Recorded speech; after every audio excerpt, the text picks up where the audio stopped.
Let me expand on how it is that being a physician kind of helps me to identify and distinguish the types of experts that we need. Well, this is a real life example, the case that I have right now. There is a young man, he's 36 years old. He's got really premature heart disease. He goes into a hospital and, he has some chest pain, but it's not too bad. The chest pain has been consistent for the last 3 days. When he gets transferred from one hospital to the next, the first thing they do is they toss in a pump, an intra-aortic pump into him. It's a pump that's supposed to keep your blood pressure up, and within 2 minutes of the pump going in, he has a major stroke, multiple strokes. He starts blood clots everywhere. And so my allegation is that there was no indication for them to put in the pump. He was not hemodynamically unstable.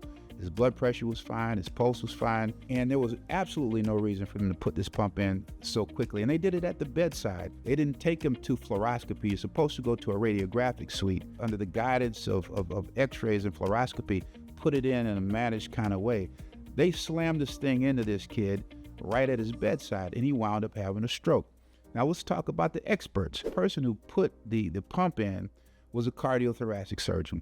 Well, the people who usually put these pumps in are an interventional radiologist. So in Georgia, both of those specialists can basically participate in this case. Well, initially, the person who had the case before me, they went and got an interventional radiologist to say, hey, there was a breach of the standard of care.